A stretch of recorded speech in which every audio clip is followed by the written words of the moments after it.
All right. We are finally live. We're doing it, Sunny. We're doing it. I'm super happy to have you here today. I don't always get to talk to some of the best LinkedIn ghostwriters in the game. So it's awesome to chat with you about your story, how you got here, what got you into ghostwriting, and just what that whole experience has been like. But before I do, do you want to do like a quick introduction on you, your background, or anything like that? Yeah, I can start with that. My name is Sonia again, and I was practicing in accounting, finance, and law, very traditional industries, for about 10 years. And last year I quit my job. I was working in-house at a private equity firm, and I just wanted to give myself a break. I had been working for quite some time, and I wanted to dedicate 1 year just to do what interested me. And I've always loved writing. Like, as a lawyer, you write quite often, and that's the process I enjoyed the most. But even in my personal time, I love to just write for fun. And 2 months after I quit, I just wrote a LinkedIn post about 2 assets that I feel like I gained since I quit my job. And one was more control over my time. Another one was a sense of self-worth. It felt like the first time I actually honored something that I wanted to do instead of trying to meet expectations of others that I created in my mind. So anyways, I just kind of wrote that and just put it out there.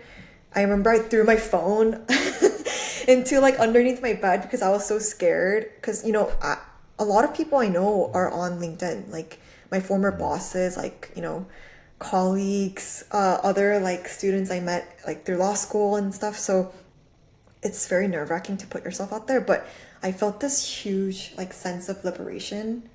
Like, I didn't really do it for them. I really did it for myself, just to get what I thought were just, I don't know, things that I felt out there in the world. And for me at the time, the response was pretty explosive.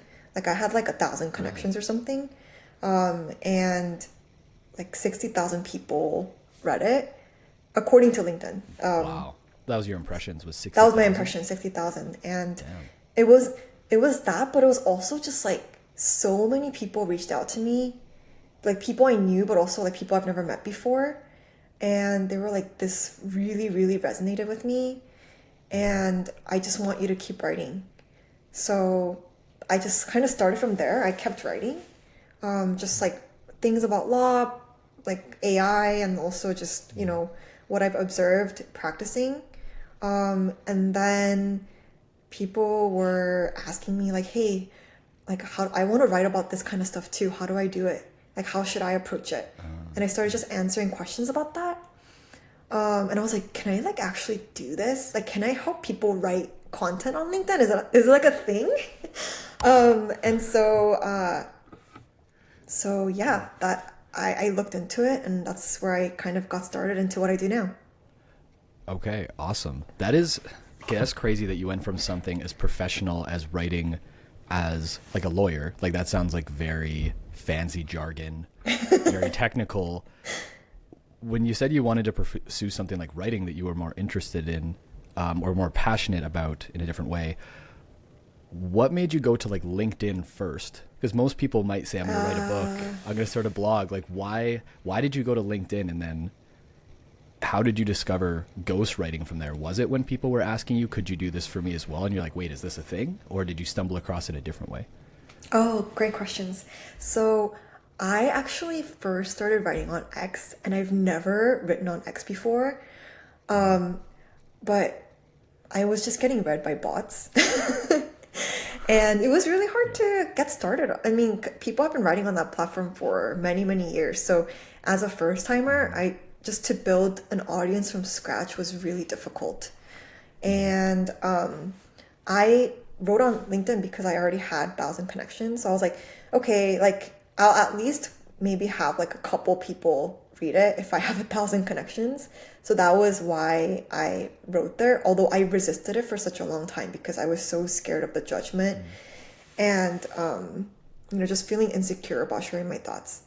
But the concept, hold on that for one second, because you said that you felt like a little scared or insecure of like what would other people think if I wrote on LinkedIn. But it sounds like when you 100%. finally did, it was just like really positive for you. So did that Yeah. shock you? It was even before anyone read it. Like I hadn't checked any reactions, but the act of putting my thoughts out there, I think that was the most liberating aspect of it because to be able to produce something of your own for people to see, I think it takes a lot of courage. And I knew in the back of my mind I did this mainly because it was really for me like an act of self-assertion. And even before I got any reaction, I think I just felt a lot of pride. And I just wanted to kind of pat myself on the back a little bit for doing something like that because I don't like putting myself out there in any capacity. Like, I'm like the type of person who sits in the back of the room. I have to think really hard before asking questions, even in a meeting. And so for me to take a step like that was pretty radical. Yeah, that's incredible. For anyone who's in the same position who might be thinking, I want to take the leap, I want to do this for me, but it just feels so radical. What advice might you give to them to help them get started? Yeah, that's a really good question. I think that people, especially in the traditional fields that I work in, especially have that because they're not like, I guess they're a little bit removed from me because they're still working at jobs and they're scared. And I would be in the same position of what their colleagues would think, what their bosses would think when they're still in that role. But I think there is a way to do it in a way where you feel like you're being authentic, but still maintaining professionalism. So I think you could, if it feels really intimidating, you could start with something really small. Sorry, am I lagging a little bit? You might be a little bit, but I think the recording will be fine. Okay, great. So I think where they could start is by sharing something that they know. Like it's not controversial. Like so it could be an event or an article that they've already written and they could just repurpose that into LinkedIn content. So in my case for lawyers, it could be like, hey, I went to a conference about the AI and the intersection of AI and law. These are the 7 trends that lawyers in this field discussed and how it might impact lawyers, and just report on it. Or it might be an article that your firm already wrote where you were one of the co-authors. Like you can just share that in a way where you feel like you're still delivering something out into the world and you're proud of something that you wrote, but you're just sharing it with the massive audience as opposed to, a blog being on a website that's like hard to find. So I think you could start with those small steps. And then once you share those that feel less scary, then I think you can, like, once you do that, you'll get the courage. And I think you can delve more into writing more relatable content. So that the next step, I think, for my clients is like they first like to do educational posts because that's what they feel comfortable with. But after that, they're like, okay, I'm really proud of this award I won and I want to share it, but I don't want to sound gimmicky, but I am really proud of it. But it could be a storytelling post. Like they talk about what they did to get that award. They talk about the mentors or the people who work with them who helped them get it. And it turns into a storytelling post where you're sharing what it was like behind the scenes before you achieved it. But people want to celebrate that because you're not trying to like be salesy or promotional. Like you're actually trying to share an award that you're proud of or achievement that you're proud of. So I think you work in small steps, but eventually I think you can get there. And when you do, and every time you actually put yourself out there, it is very, very liberating. That is awesome. I love that advice. And transitioning now, so you went from posting for yourself to now writing for multiple clients. Can you share how many were you writing for at like the peak of your capacity and how many are you writing for now? It like really varies. Like I only work with consistently with like 4 or 5 clients at a time. And that's because I really, really want to do a good job and I dedicate a lot of time into researching what's gonna work for them. And so yeah, I only work with a few at a time. However, I have worked on and off with a lot of lawyers and written a lot of content just on a one or a couple times basis Hmm. because I wanted to help. And also, I think once they have one post that they know like is theirs and they could put it out there, but we worked on it together, it kind of gave them the courage to keep experimenting, but not necessarily work exclusively with me. Hmm. But yeah, I mean, like, I don't know. I think at this point, I've written for like 25 or more people. Wow, that's crazy. Yeah, That's a lot. it is a lot. But yeah, each time it's been good. Each time it's been really fun. And yeah, the process of writing for me and for them, I think is fun. So yeah, it's been good. Yeah, that's awesome. For a lot of people, writing for 5 clients at a time in the ghostwriting niche is pretty life changing for their income and their career. So doing 25 over like how long, that's pretty insane. So talking about how you went from writing for yourself to writing for clients, I know you said that you started ghostwriting more when you started working with Dale and I. Were you aware of ghostwriting before that? So how did you like stumble into ghostwriting, and then what was the experience like working with Dale and I to get you started as a ghostwriter? For sure. So I did know about the concept of ghostwriting. I mean, I just like read books about it. Like I know some authors out there who are ghostwriters for like celebrities and famous people. So I was aware of the concept. The idea of ghostwriting like social media content, I didn't know as much about. But I Mm. think I saw like one video with Nicholas Cole where he talked about it. Mm-hmm. But I think my exposure was like pretty light. And then I saw your post on Twitter Mm-hmm. where you talked about it and how you scaled your ghostwriting agency. Mm-hmm. So that caught my attention. I think I commented or liked it, and then you had reached out to me saying like, are you interested in this? Like, how's it going so far? And then we just kind of naturally conversed about it. And then I found out you were launching your program for micro writers, and that's how I learned more about you and Dale, and I checked out a lot more of your work. Mm-hmm. And I also listened to one of your, it was like, it wasn't a podcast, but maybe like a webinar. Yeah. And I was like, this guy is cool. He's like really chill. He gives off like a, Thank you. like, yeah, just like an energy of someone that I would enjoy just speaking with and spending time with. So it was not a difficult decision to work with you guys. Amazing. Well, thank you for the kind words. That is awesome. Yeah. What I hear from a lot of people who are interested in ghostwriting is they're aware of it. They might have watched like a YouTube video from Dakota or somebody else, Yeah. and they're like, okay, it seems kind of cool, but is it legit? Can I actually build an online business? Like, is this going to work for me? What was your experience like of discovering ghostwriting? And then, well, now you've written for 25 clients. So you seem to have drank the ghostwriting Kool-Aid. I think you can. Like, Mm. I think so many people need, they don't have time, but they need someone to help them execute their ideas. Mm. And if you really hone in on the craft of writing for whichever platform you want to get really good at, I think the opportunities are still out there. And when you're good, I think the clients really come naturally. Like I haven't written content that's specifically saying, work with me, I'm a ghostwriter. Mhm. But I've just been, for example, like last week, I wrote this post about this paralegal I used to work closely with when I was at a law firm. Mhm.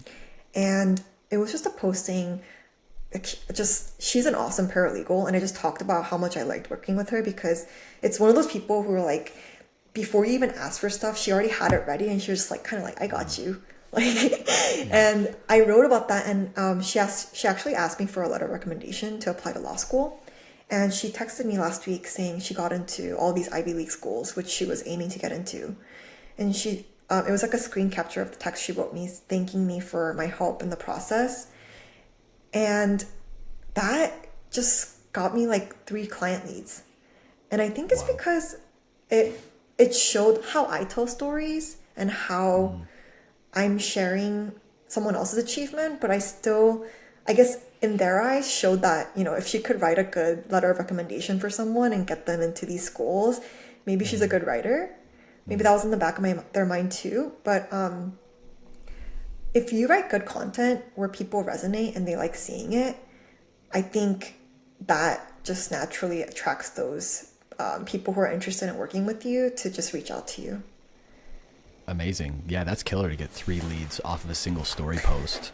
Like that's like three leads, especially inbound as well. Like that's one of the hardest things for beginner ghostwriters. So to help out someone who might be getting started, did you actually have like an offer that you, at the end of the post, you're like, hey, like I'm a ghostwriter, like you can like message me to see if I can help you? Or did people actually just reach out and they're just like, Sunny, your content's incredible, it's blowing my mind, like can you write for me? I don't think that they were saying that it's blowing their mind, but I will say like, so my first client was actually someone I went to a conference. He's a really established lawyer in a specific niche, and I saw that he had a LinkedIn, so I just added him and I started following his content. And then I just DM'd him saying like, hey, I thought you were really great at this conference. I attended your panel. I also saw your recent posts. Like, I think they're great. I think like I've just been writing content myself. And if you just make a couple tweaks, I think it's going to perform a lot better. And he was like, okay, cool. That was it. Like, it wasn't like I was trying to hire him or like, or not hire him. I wasn't trying to get him to hire me as a ghostwriter or anything. But then he kept reading my content, I guess. And then one day he reached out. He's like, hey, I think you're really good at what you do. Like, can we chat? And then that became my first client. And then I guess like from that point, I was like, oh, me, I am writing content for him. So I guess I kind of became a ghostwriter. Like, it just happened like that. And then I started calling myself that and saying, hey, I write content for lawyers and for professionals. I just put like a simple, like, this is what I do. I don't even think I don't remember saying like reach out, or actually maybe I said like, oh, I wrote like a post like, I wrote what I would do if I were a lawyer, like a post I would write. It was about why I joined this law firm, like a post I wish I wrote when I had joined this law firm. And that got like 10 or 15,000 views or something like that. But it was like a very specific firm, and I mentioned the partner who had recruited me and how much impact he had on my decision to join that firm. And I think I added something like, hey, if you want to write your own story about why you joined your own law firm, like reach out, I'm happy to help. And those are the types of like sort of call to actions, I guess I included, where I was like, hey, I'm available to help, just reach out with questions. And I think that made it like less pressure maybe for people to be like, she's trying to sell me. And then like when people did reach out, if they asked about my offer, I told them, but I wasn't trying to pitch it from the start. It was genuinely like, I would just answer their questions and then like think about things that I think they could do that would help. So I think that was helpful in actually like closing people to become my clients eventually. Yeah, it sounds like you have a very genuine approach that's less salesy, and it's more, can I actually help this person? And if so, these are the things I need to ask them to see if I can help them.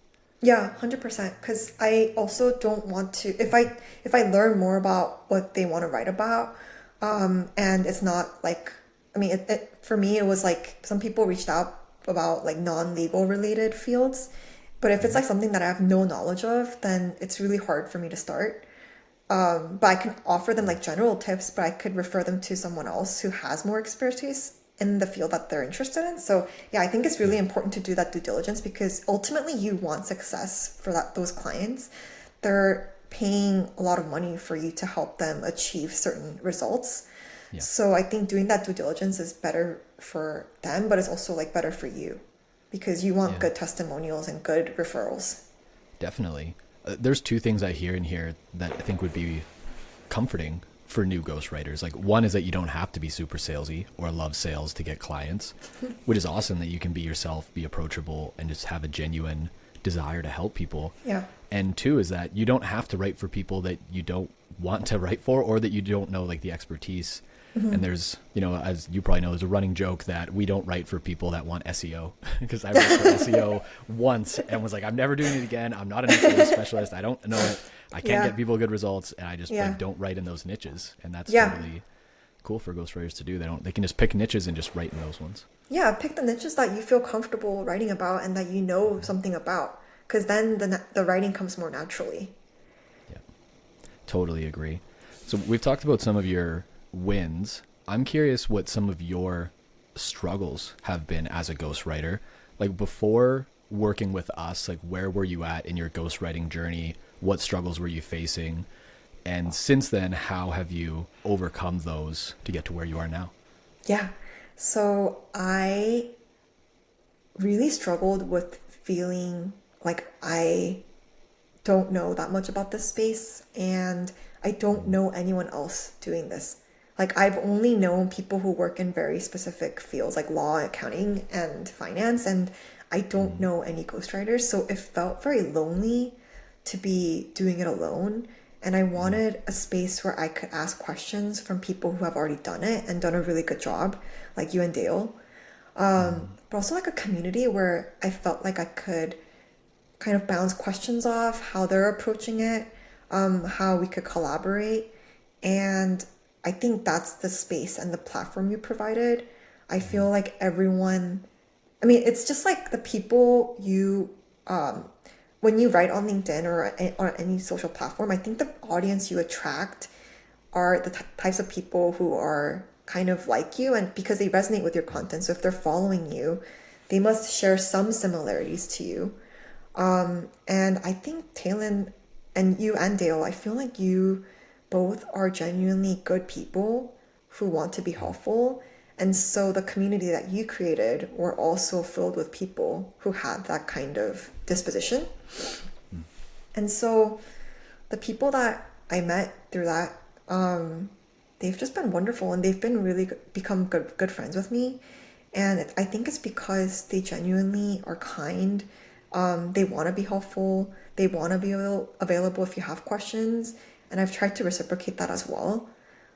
So I think that kind of community and sense of support is what I was looking for and really struggling to find. And I think I found it in the community that you guys created. Amazing. Well, that's awesome to hear. Also, as a little side note, you just reminded me that you were part of the reason Dale and I got back into ghostwriting coaching, because we were doing just mainly writing and creator-based stuff. But when you had joined and you just crushed it as a ghostwriter, I remember Dale and I just taking a step back and saying, should we just teach ghostwriting again? Like this, like, like, dang, it's like what we know is what we've always done.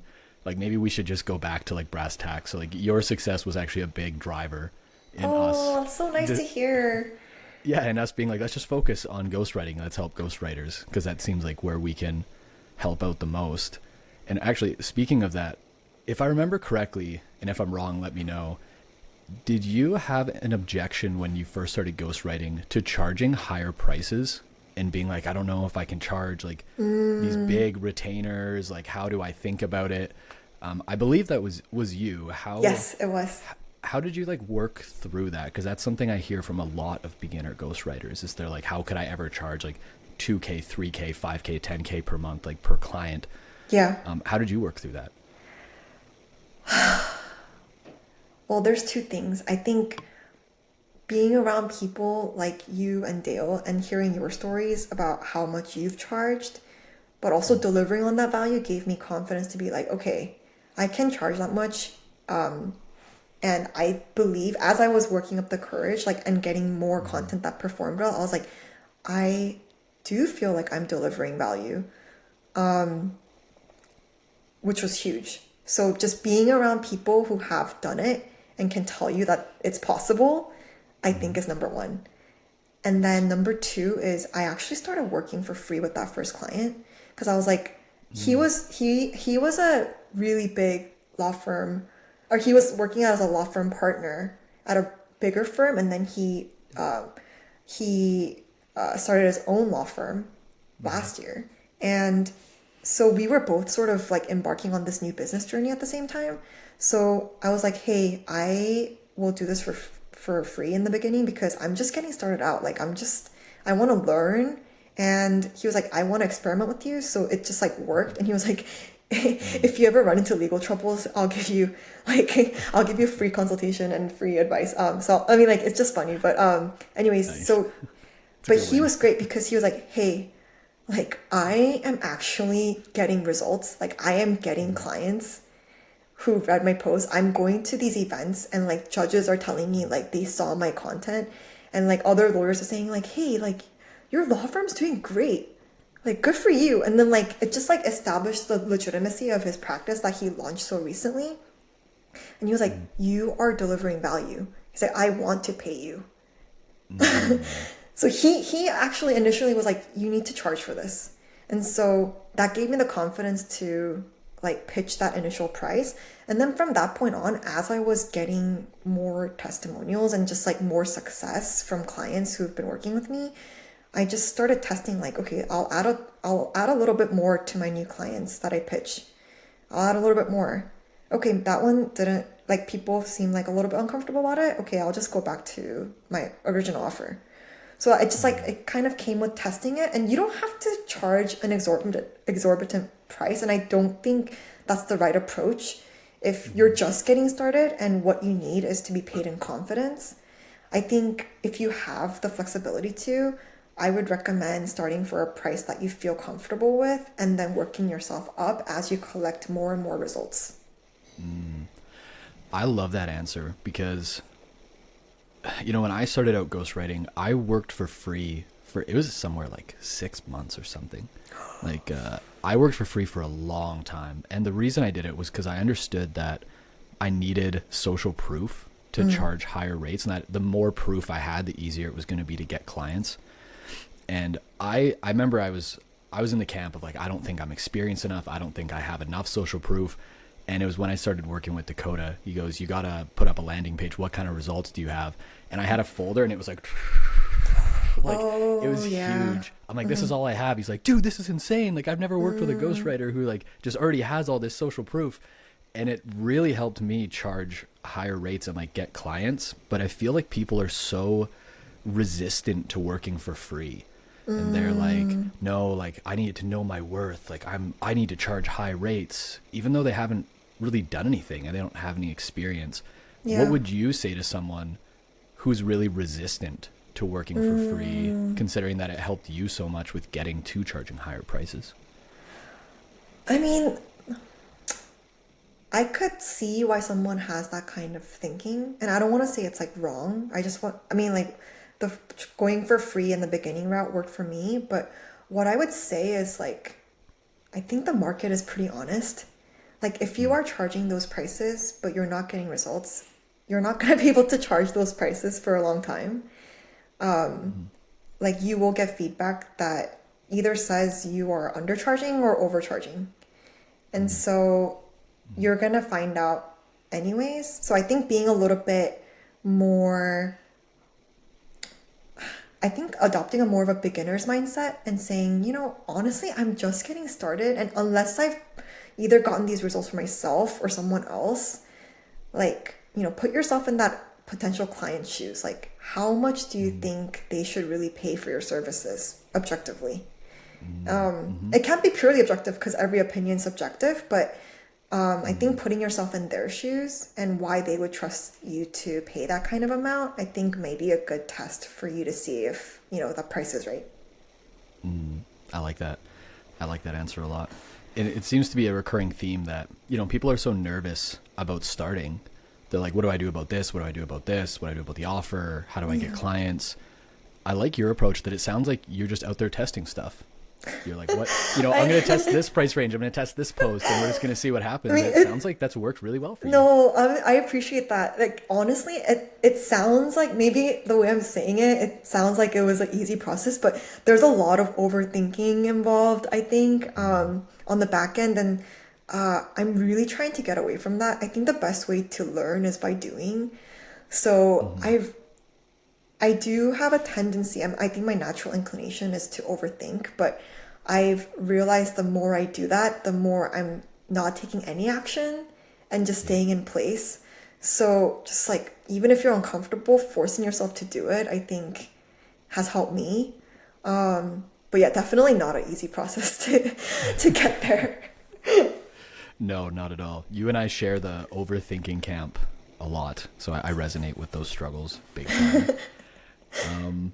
Okay, so what's one big piece of advice you would have for other people looking to get into ghostwriting? Like maybe they're considering it, they're on the fence, they're not sure if it's for them. What would you say to those people?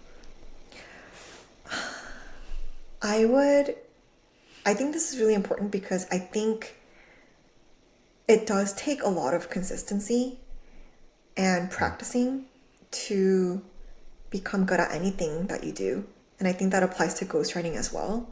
So, one way that makes it easy is if you genuinely enjoy writing. Like for me, oh, it's not always easy, but I genuinely do love the process of writing. I think that's when I'm in my flow state and when I actually feel like I'm present. So, if you enjoy it, then the consistency won't feel as daunting.